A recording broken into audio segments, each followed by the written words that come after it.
Rob Bell Speaks. But Be that's the that. thing, yeah, because they have now, yeah, I was gonna say they Yes. have cultures, so It's a they push it. You were right. Uh, You're right. Like you can't spell families without lies. That's just it was a movie. But- That's all. But yeah, We love all of them, they juicy. I can't remember when it started. I want to say in the 80s they started creating these cultures, Mhm. and that was to get everyone on the same mindset. So It again, works. just reiterating how they wanted their employees to be. The language, the atmosphere. So, Now, don't get me wrong. It's, some cultures, I probably can get down with, but it got to be kind of that balance of that work-life balance. But majority of the time when I got into corporate, it was an epic fail. This is like I said, this is the longest I've been in corporate, and that's a year and like 4 months. The other positions, the school, when you're in education, you still get a platform where you can kind of make your atmosphere yours. You're not being micromanaged. It's kind of still your own. I agree. Yeah. When I was a trainer, that was one of the things I loved. I was able to, even though I had a curriculum to follow and I had a calendar that broke out things, as long as I met the goal of getting through all of these curriculums, I could pretty much approach it the way I wanted. That class was mine to do with as I wanted. How long was you a trainer? I didn't mean to interrupt you, but not 3-4 years. Yeah. I did training, and I really enjoyed it. The only thing, 3 years. I enjoyed it, but I was on, again, I was all about hitting that next rung in the corporate ladder to move up. And I was looking to move up in the training world, but they were slow with the movement, and it was a lot of the buddy system going on. So where you had people at the top who knew certain people, whether it was by family or some other type of connection, and they was doing that, bringing them up that way. So it meant that you had to wait longer, and I wasn't willing to wait because I knew not just my potential, but what I was capable of. So I was, moving on. But yeah. And for me, like I always tell you, I never went after money. It was always the challenge. The money just came with it. But the challenge is something new is what I love. Is I can't do something for too long before I get bored. That's what made project and program managing really a good fit because every project was different. Yeah. And then as the program manager, I'm managing all of these different projects at once. So that really allowed me to grow within that field. So with in education, this is very interesting now that I'm looking at it. You was just saying if you stayed in the guidelines when you was training, then you pretty much could do what you want. I wouldn't stay in the guidelines. Yeah. Well, no, I'm not saying that's what I didn't stay in the guidelines. It's no, you said you had to ring a bit like. No, I see the curriculum. You have a curriculum. Okay. So let's say you have 10 courses that have to be completed. They have to be not completed. Is not the right word. They have to be taught within a 3-month span. I had the freedom to go about getting that done any way I wanted to. Okay. As long as that curriculum was completed at the end, because the end goal was in the field that I was in, it was claim processing. So in healthcare, so the classroom, everyone in my classroom had to be able to process claims when they came out of training. So to get to that point was going through the curriculum, but they set it up to where they think it should flow a certain way.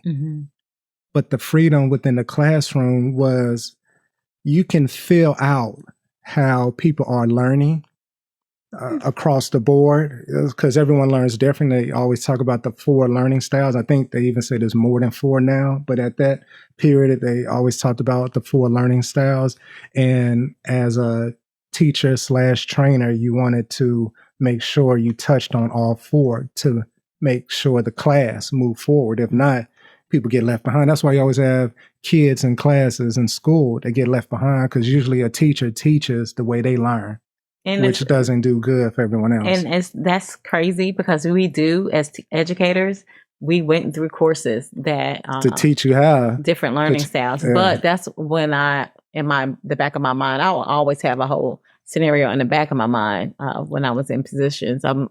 And I was saying to myself that they should have where you have auditions to be a teacher, because everyone is just not a teacher. No, they can be in front of the class giving the information, but they're not teaching it. It is for me, going through K through 12, it's a gift. Some teachers got it, some teachers didn't. Yeah. Well, and I would say the one thing I liked, I'm about to touch on 2 different professions. So in healthcare, they did that. Mm-hmm. You had to do a presentation to show how you would teach a class. Mm-hmm. And you had to go through. I like that. And they were looking for your control of the topic, because they're asking you questions and everything as you're going through it. Mm-hmm. But the thing is, that's a control setting. So yes, the percentage of you getting someone who's good at teaching is higher than if you don't do that. Mm-hmm. And then when I was on the fire department, they did the same thing. Mm-hmm. For you to reach, once you got past firefighter level, for you to be a driver, a captain, a battalion chief, a deputy chief, and then on to fire chief, you had to go through a scenario to show your knowledge and experience in how you would assess an actual situation. So, and they graded you on that, as well as ask questions throughout that scenario. Mm-hmm. And that was one of the things I loved about it, because you really got to see outside of someone's education, outside of someone's years in the field. You got to see, well, just because they've been working at this, working in this position for 6-7 years, and they have a bachelor's or they have a graduate degree, how are they actually at operating within this system in this position? And then you get to see that, because there's pressure that you have to undergo. How do you deal with the pressures? And I don't mean to interrupt you. Yes, I do. So I wonder, and you could tell me your thoughts on this, why they do not give teachers that same protocol. The school teachers, we didn't have to go through, all those different the channels. Scenarios and stuff. Yeah. I think, so my opinion is, I think because, for one, maybe it hasn't been introduced in the conversations. And second, there's such a need for teachers. They don't care who they get. So they're just trying to fill slots to get people in. For the exceptional children courses, because they get paid more, the teachers, they have to record themselves to get the position on the teaching staff. Say they have to what? Record themselves and present to a panel. Okay, before they get that position. Okay. But they're the only educators that have to do that. So, okay, but now cut you off. So they're concerned about kids that they consider to be exceptional, but everyone else, they like, fuck it. Just give them anybody to fill a slot. Yeah. Yes. But if they're exceptional, then they're like, okay, we'll invest in them. Right. So it's 2 different exceptional. So you have the academically gifted exceptional students. Their educators have to go through different channels to educate the academically gifted. And then you have the exceptional children that they have the IEP, or they have special needs, or they have learning disability, Right. they have to go through those guidelines as well. But all of the ones that's on the normal spectrum, Yeah, the general, they don't have any guidelines or anything put in place. You see it. I can't. So many times as a kid, you're in a classroom, and we've all had that teacher where you're like, how in the hell did they get this job? But they're just reading off a syllabus. Yeah. And everything is given to them, and they're just passing out stuff, and that's really it. They're not doing too much of anything. And then you had those teachers that really touched you as far as you saw the passion. Who was that for you? So I remember the first teacher, it was in third grade. I was at, the school was Foster Park. I still remember I was at Foster Park, and it was in third grade, and I always enjoyed math. And I remember it was like the advanced multiplication and then division, and we were not doing long division yet. But because I was escalating as far as with my ability to understand math, I remember the teacher was like, look, hey, I'm going to give you a problem and let me see how you do, without telling me anything about it. And I did, and he was like, and then started giving me, so I would finish my work so fast. And then he would give me work that wasn't for my grade level. That was for an advanced grade level. Again? I don't remember the teacher name. Damn. But who doesn't remember their teacher name? It was third grade. I remember 8 years old. I remember every last one of my teacher's name. I don't remember none of them, but I can recall their faces, and I can recall the grade, and I can recall the situation. So, but that was like, I really enjoy this. And I was always in competition with the class anyway, as far as wanting to finish first, but not just finishing first, but getting all of the answers correct. I bet you was. And I used to get so mad that this was even in college. I remember in college, it was some type of, it wasn't calculus. It was some type of math/biz type class I was in. And I remember them going over the work, and I was ready to move on because I had it. I was like, okay, like it made sense. Like 1 and 1 is 2, blah, blah, blah. Like it just made sense. So like, okay, but you had people still having questions, which meant we were slowing down to get to the next part. And I'm sitting there and I'm already reading ahead, going through and trying to do things before it was being shown. And I'm sitting there, we're still going over this. And I was one who always would work out problems in my head. Writing down all of the pieces to a problem was sometimes getting away because it was just too much, where I could just figure something out. Okay, boom, boom, boom, boom, boom, boom. And so that's your learning style. Right. So I'm sitting there in the class and I'm getting so irritated. And agitated the fact that we are not moving on to the next section because people got all these questions. I used to get so angry. You should have been like one of those students that learned outside of the classroom because you didn't have the patience to let everybody. But it was funny because my son was like that. He would get bored. And I remember I had to talk to him. I gave him a mantra to use because I told him, I said, you're going to get in trouble because of that. Right. So I gave him a mantra to use. I remember because he used to get put outside the class. His teacher would make him sit outside class until class was over. Yeah, so I gave him a mantra and he started. I remember he was like, "Yeah, what's the mantra?" I don't remember. It was something like, we talking about. It was something like, I am responsible for me. I am blah, like all of these different things. It was stuff like that I told him to say. Kurt, what about you? Do you have like a teacher that you like? They stood out to you? Is your mic on, Kurt? Oh yeah. Next year, mates. Oh man, damn. But we could probably still hear. Oh gosh, but you can do you remember? I don't care if they can hear or not. Just curious. What I remember, which may or may not be picked up on this mic here, but I thought the teachers were like gods. I came from this poor family with actually smart people. You need to be mic'd. Well, they were smart. The people, my parents were smart, but they drug and addiction problems, Mhm. and everything was just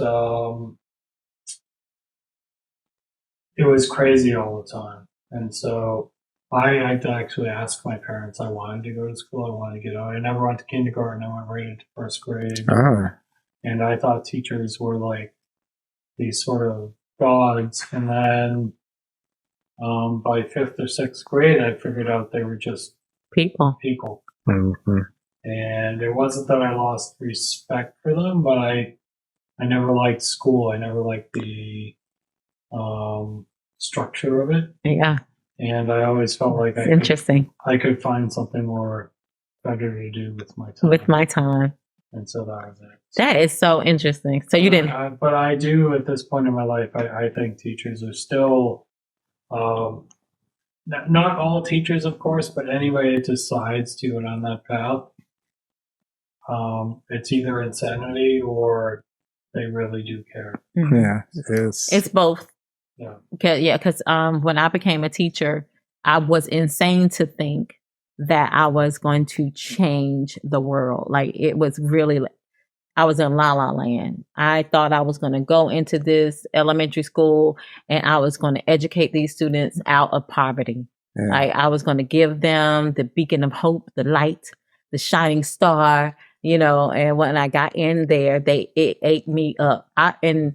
And I think I gave this story before, but in my 20s, I was having heart palpitations, and I was on a heart monitor. Like they would, it was like a machine that they gave me and connect the machine, like little things on my heart. So it would read. We know. I was just telling the audience, you just let me tell my story. I let you talk for a long time. It was a long time. Go ahead. But so in my 20s, because of how much I was trying to, how much I was giving myself. Yeah, because you care, the passion. Yeah, so I really cared, and that's how I ended up I left the school system because I realized that it was making me ill.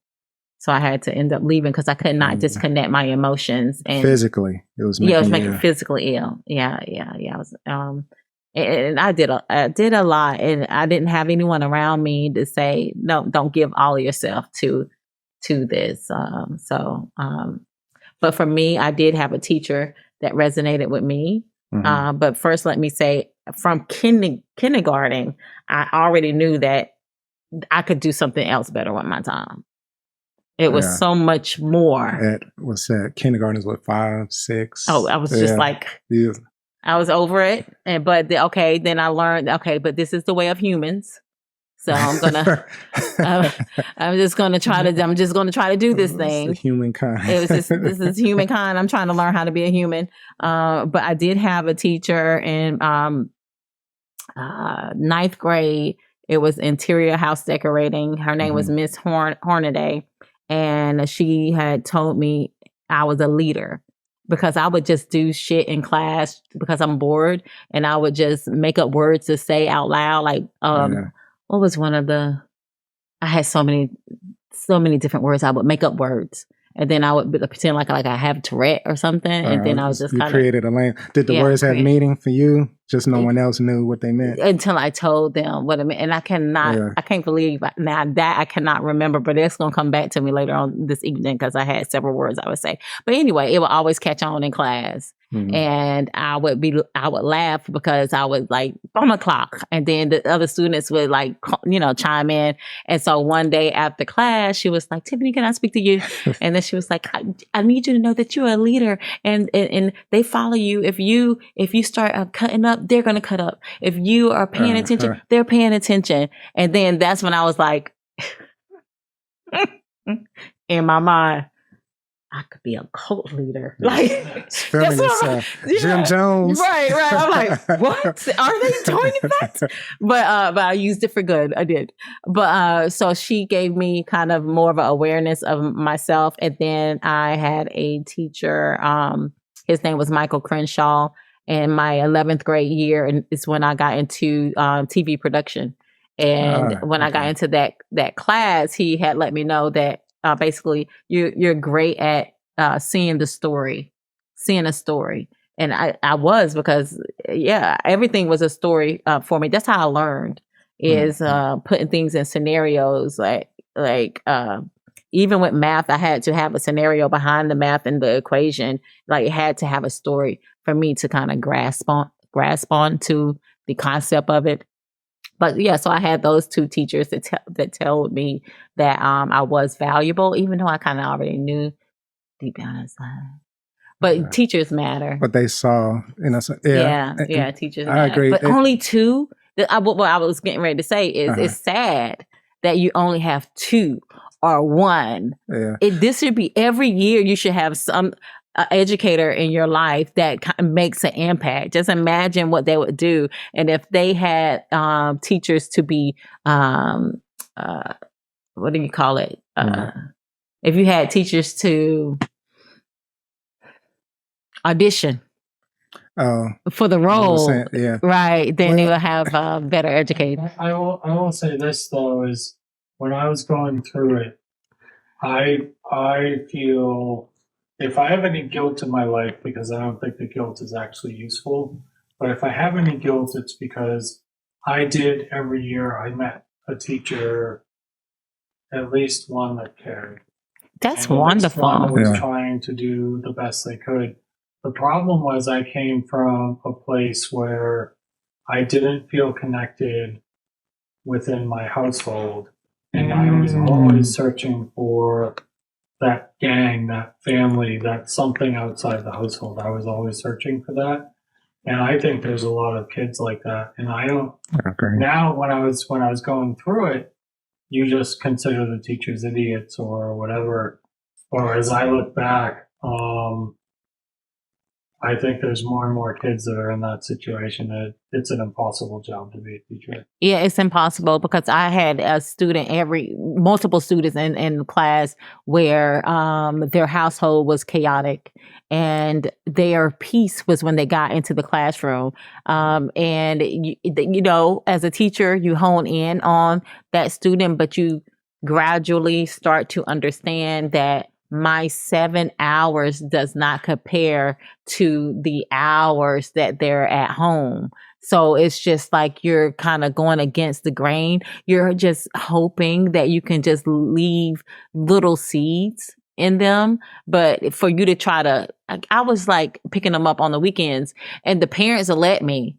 They're like, you know what I'm saying?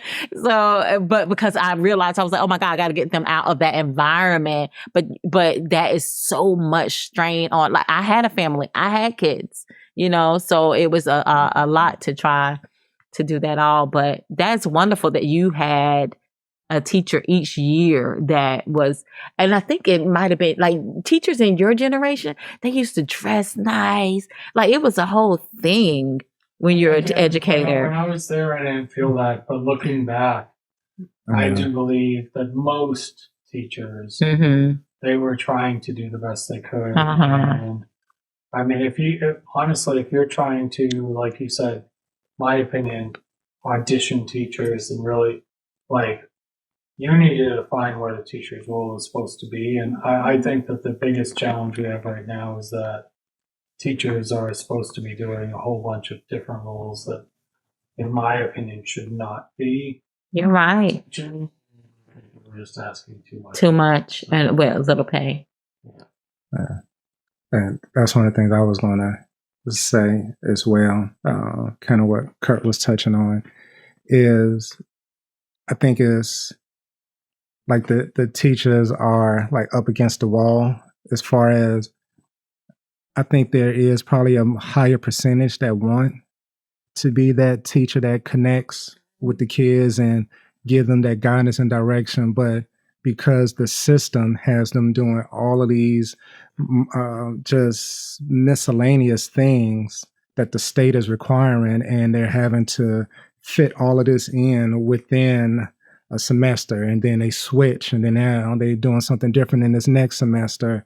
They have to make sure they complete it, because if not, they get written up and they get marks for not doing this the right way or that the right way. So it's it's like we want, it's, you know, it's like a catch-22. It's like we want these teachers to have the ability to do all of these things that are beneficial to kids, but then we put all these things on their plate to where the plate is spilling over, and then we complain that they're not doing anything. And again, it's where, you know, we're putting in these people on the school board and the superintendent, and they always, just like any politician, in my opinion, they all know how to speak to the masses to tell you what you want to hear. Then they get in the position and they have an agenda. Yeah. And that agenda is being pushed, which is usually not the agenda of the majority. It's probably the agenda of a small percentage who probably have say within that community. So, Yeah, because the school system, it went from community to county. This is where the divide started happening, because when you had schools in the community, like schoolhouses, you got more one-on-one. Then all of a sudden it went to city, and then it went to county. Now you have it's just too many disconnected people making decisions. They're not there. They're not seeing what is needed in the school, because they're 15, 20 miles away. They're not in touch with what's going on in that community. Well, and too, I think one thing I know, when I was coming up in school, the teachers had the ability to address things and not worry about the repercussions of the child saying something to the mother and the mother coming to, because the parents were more invested as far as in agreement with the teachers. There was more of a relationship where the two were working together. The teachers and the parents were more aligned to say, okay, my child is doing what? And the parents had respect for the teacher to say, oh, if the teacher is saying that, then there's a good chance this is my child acting up. And then they would come together and put together some type of proactive process to ensure the child made corrections and moved forward. But now, from the outside looking in, it looks like teachers just have no authority at all with anything outside of following the curriculum that's within this system. And that's it. And they have to deal with so much from kids, as you were mentioning, Speaks, where the home is not the best support system. And then they bring that, all of that craziness from home to the school, because that's what they know. And kids are a reflection of their environment. Yes, we are. Okay, I do have a question. It's like way off, but I was thinking about this week, and I was thinking, I wonder, when do humans actually start becoming aware that they exist? Like, do you remember the age when you was just like, oh, I'm here? Oh, because I remember mine so vividly, and then like talking to other people, they're like, they never thought about it. So now I'm just so curious, like, did you think about it? What was you doing when it happened to you? Did you did it or didn't it? So those are conversations I'll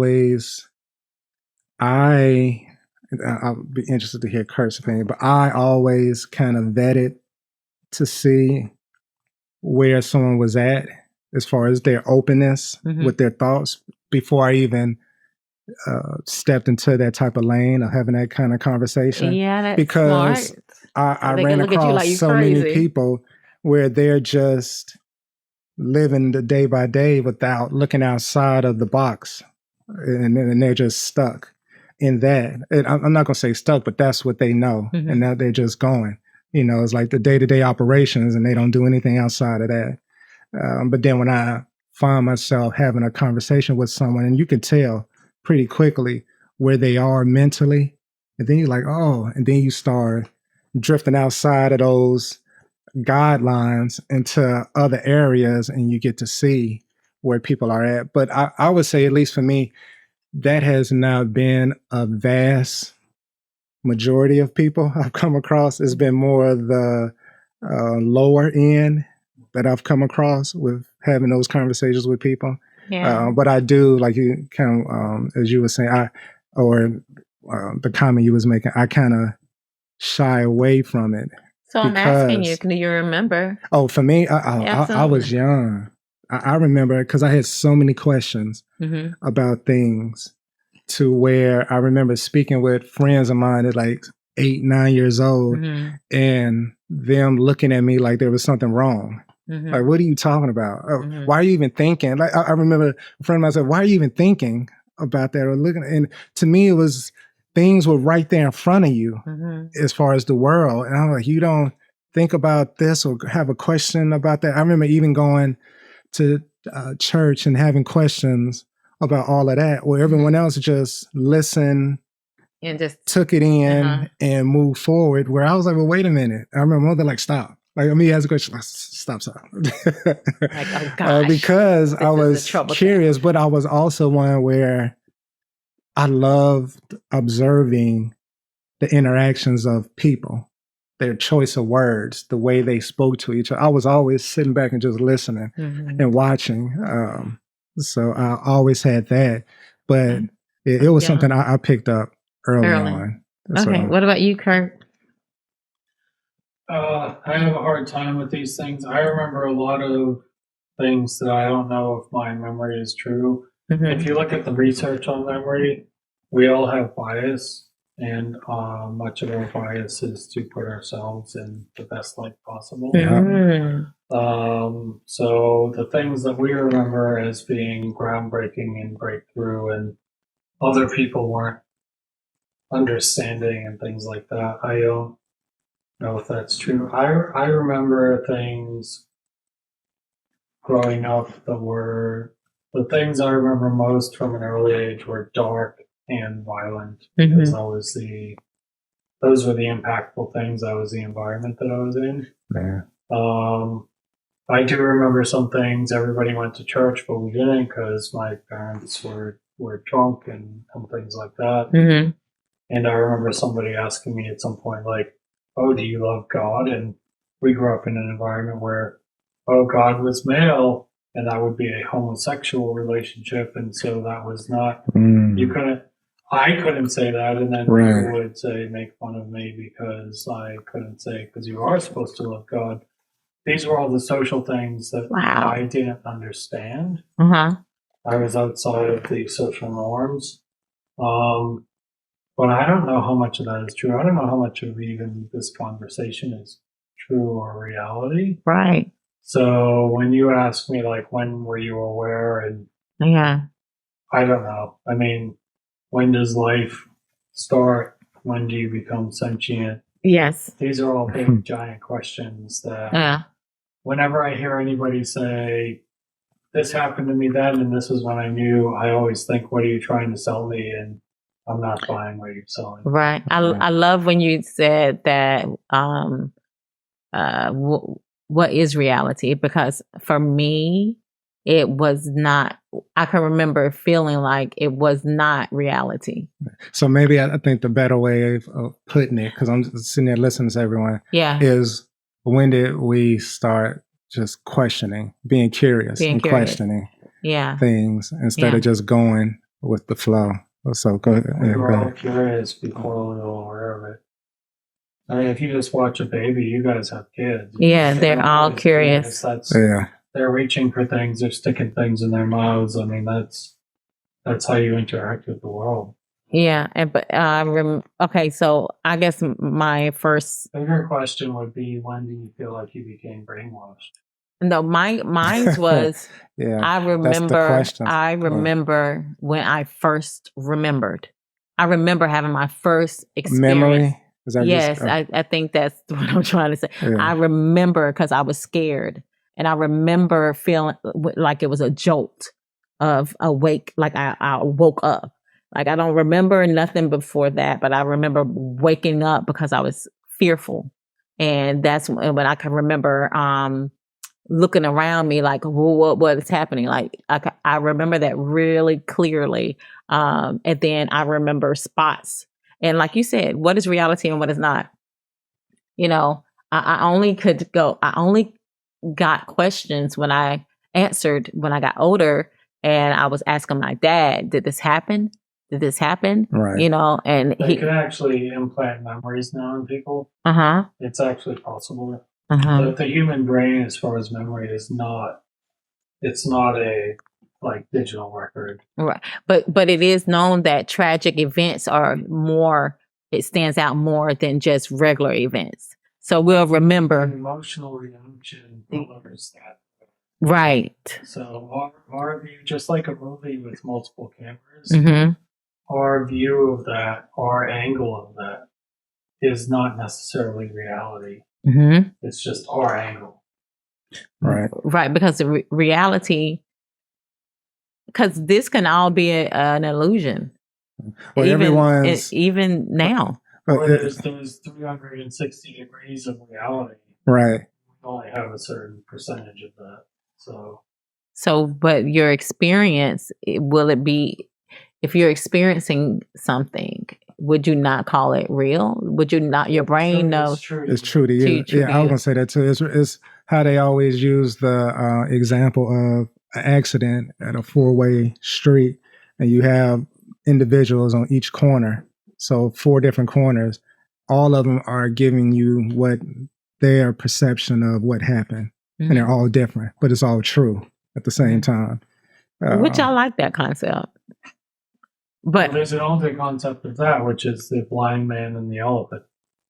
So you get a bunch of blind people and they touch different parts of an elephant, and some people say, "Oh, it's this they feel the trunk, and it's this, it must be a snake."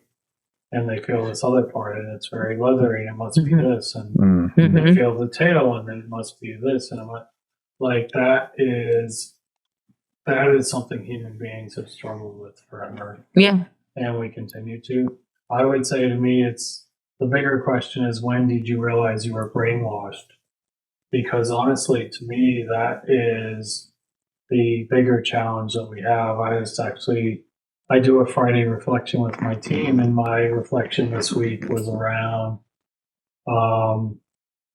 not being brainwashed, but the whole idea of what is kind of, I don't know how to put it, the point of, I don't think that the goal of us being here is to be right. Or I don't think that the goal of us being here is to be better than other people. I think the goal is to better connect with other people. I can agree. So to me, that is, I think I had to go through life first figuring it out, second believing I was right for a certain period. And wanting to be right. Understanding there is no right and wrong. And then finally, and maybe not finally, just where I am now, which is I just want to connect as best I can. I want to be able to communicate and understand as best I can with the people around me. And I think that is much more important than all of the other crap. So the relationship. Yeah. I remember starting to be brainwashed when I got into kindergarten, and that's why I didn't want to go back. I was like, this is some bullshit. This is not, why do I gotta go every day? You sound like that meme of that little kid. Bullshit. Yeah, it was so in my face. This is an agenda. Like, why are we coming here every day, and why are we here more? Why am I spending more time here than exploring outside? And I learned better outside of the 4 walls, and so that's why it was torture for me to be in school. I never was a fan of it. And I have to kind of, when you have kids and that and you, especially from my perspective, I'm not wanting my children. I would rather homeschool them or something like that, and but didn't have the means to do that. It's almost torture letting them go through the system, and because it's a form of brainwashing. You're right. Well, I don't feel like there was brainwashing before school. Well, in my family, because of my father was so open-minded of exploring. So I really am grateful for opportunity to explore just my environment, and it was no, this is God, this is church, we didn't go to church or anything like that. I didn't start doing church. I didn't get indoctrinated into the church until I was 16. So I had a lot of time with just experiencing life for what it was. Before school, I can remember being 3 and having questions. I would have a lot of dreams. So I would have a lot of questions about my dreams. And I never talked to my mother about it. I always talked to my father about it, but he never gave an answer of this is how it is. So it was always open. So never a right or no wrong. You know, if I experienced something scary, you know, why was it scary to you? Like he would kind of probe it. Then he gave me confidence of, you are in charge of your dream. You are dreaming a dream. So then you can either create a different dream or continue to be in your nightmare, you know? And so then that gave me a sense of power to try to change the outcome while I was dreaming. Because when I tell you I was a dreamer, like as soon as I start falling asleep, I was like in another world, like I'm there and things is going on. So, growing up like that gave me an opportunity to think outside of the box. But when I became 16, I could see the brainwashing that I was allowing myself to go through when I was indoctrinated in Christianity. And I allowed that to happen up until I was around like mid-30s. But you know why? Because it's comfort in it. It's not scary. It's certain. It's a gang. It's the family. It's always, you know, with everything, it's like that. It's you know, we talk about it. Why people are in it. It takes work to step outside of that and think for yourself and let your decisions be all on you and not what someone else has fed you. But yeah, that's scary. I like he was talking about like with your dad leaving it open to conversations. That was big. I know for me with mine, I always would say to him that this is your life for you to live. Yeah. So I'm here to give you guidance, support, and direction, but I can't live this life for you. You have to live it and understand when you make a decision, you are the final sign off on your decisions. So you can allow people to influence your decision, but have an understanding that you are allowing that. You are taking what someone else is giving you, and you're going to use that to move forward. If it doesn't work out, you can't be mad at that person or persons for giving you that information because you did not have to take that information. So always have ownership and understand you control your life to a certain extent when you're young. As you get older, you know, it's really falling on your shoulders because you're no longer being managed by your parents. But I think it's a good thing. But everyone is so different, meaning that I know for me at times, I'm thinking that I am providing and giving them things that is truly beneficial, but we always look at things from our lens, from our perspective. Right. So is the most difficult part is stepping outside of yourself to truly be non-biased on everything and objective and approach it to where they're allowed to move through it. But then certain people need to be in those guidelines. So it is, and that's the challenge of it. Yeah. You might be one who excel with the freedom, with thinking, with the open mind, and having questions about things, because that doesn't sway you one way or the other, and it doesn't boggle down you to where you can't operate. Someone else, your child or a friend, you're, you know, having discussions with them and you're like, hey, you know, think about it in this manner, or step outside of yourself and try to see it this way. And they probably can't. And it's just the difference in us as individuals. Some are made, as I say to you all the time, the majority are made to just follow And it's difficult for people to step outside of that. Or I'm not going to even use the word difficult. It's just we're all different. Yeah. And they are okay with staying in it. And that's where, when I say to you, I just appreciate everyone. I allow them to be them, and there's no judgment or no question or saying, well, why? I don't need to say why, and it's your life. Yeah. I when I left Christianity and had questions and was trying to pull everybody out of Christianity, I'm like, do you see this? And they would get so uncomfortable, and it would become a whole nobody was getting anywhere. It was like, I'm getting upset. They're getting upset because I'm coming against them and their God.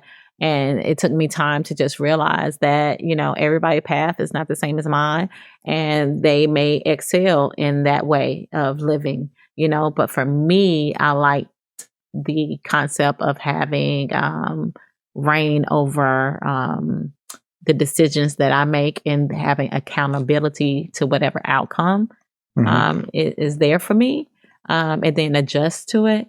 So that works for me because I felt like, I was given the tools to accomplish those things in life. I did not feel like I needed a savior per se. I felt like I had the skills to save myself. And then some things, I'm not going to save myself. It is, some things I'm not going to ever know. Some things I'm always going to be uncomfortable with, insecure with, and I'm okay with that. But it's a lot of other individuals that they're not okay with that.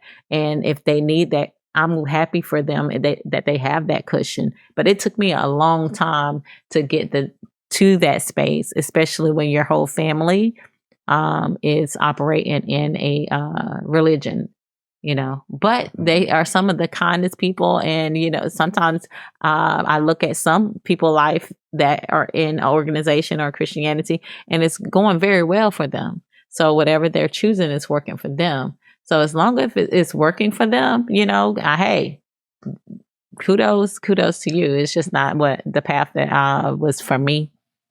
So I say sincerely that I've wished multiple times in the past I could just believe in a religion and join a church and have that whole community.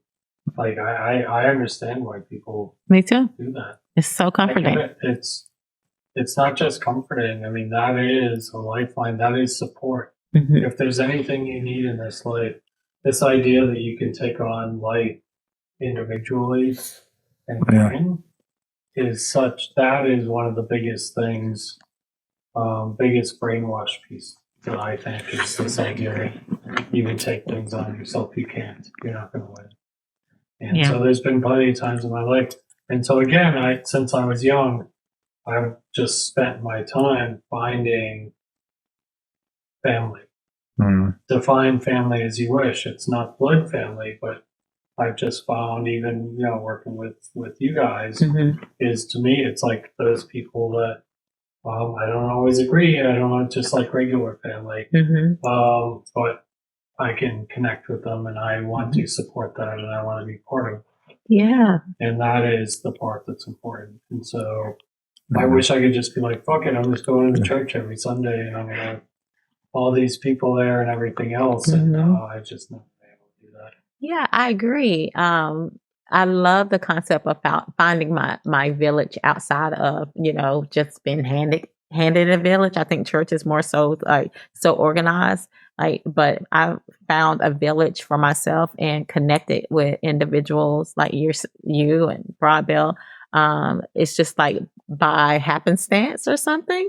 And I think that's kind of magical within itself. Why are you laughing?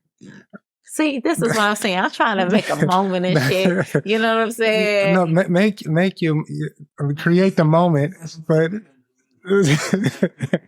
That's why I love y'all. Anyways, what? But the Robin, word as a happenstance where the happenstance come from? That's a good word to use. is it a word? It might be, it might But not. But I can create my own words. And I was gonna say it's so it. funny to even say. Is it a word? Right. I Because remember. I just told you I used to make up words. Yeah, but not in even high that. school. All the words, is created from up. some. Yeah. So, but then we use You're these wrong. older. That's how he was in school. We already know what type of kid he was.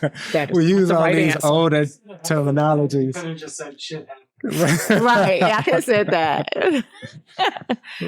You done got me off of my little zen, but I do appreciate just, connecting with people outside of like church and things. Because he does it to me. I wasn't. You looked at me and was like, "Why are you laughing or smiling over there?" Yeah, you was like, I wasn't saying nothing. She said happenstance. I didn't even say nothing. Like a Beavis and Butthead episode. I know. I used to love Beavis and Butthead, by the way. That was my favorite show. But I always laughed though when people were like, "Oh, that's not a word," or blah blah blah. Because I'm like, "What do you mean?" Every word was created. Same thing to me. Well, but that's I was laughing at the fact because I'm thinking about all of it. Where the fact because I've heard it so many times when people talk and they're like, "Oh, that's not a word." I'm like, finished. What do you mean that's not a word? How about that? I don't got nothing else to say, but it's random thoughts. Ron Martin should enlighten us now with this. Yes. We're waiting. Well, we are right at the hour. So I was going to say we're like really on time today. We're doing good. As always, Flux Studios with our almost 3 decades internationally known Kurt is in the building. Yes, we definitely. I always enjoy hearing your take on things. So yeah, we have that mic set up next time. I didn't mean to have a joke. I like the fact that you did a joke last time, and I can't think. Let me see if this joke is too long. I won't do that joke. The only thing I have an I am. Let me see. I just remember this old joke when I was a kid. It was a mama joke. It was like, "Your mama don't wear no drawers. A ding dong." I saw when she took them off. A ding dong, she threw them in the sky. Superman was scared to fly. That was terrible. Well, look, we used to see these little songs, these little ditties. It was like ditties. Mama joke ditties. All right, but go ahead. Yeah. I mean, and it always started off with "Your mama don't wear no drawers." Because that's what y'all was doing. It was hoping somebody's mama didn't have no drawers on. I have an I am.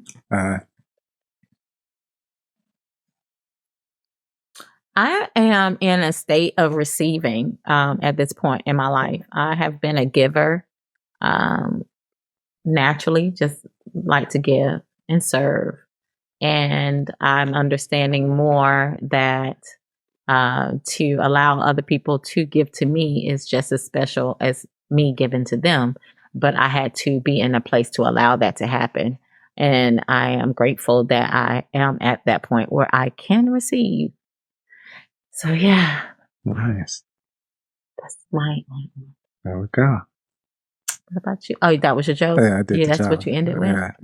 Thank you for watching Project Speaks in the Basement with Flux Studios. Yes.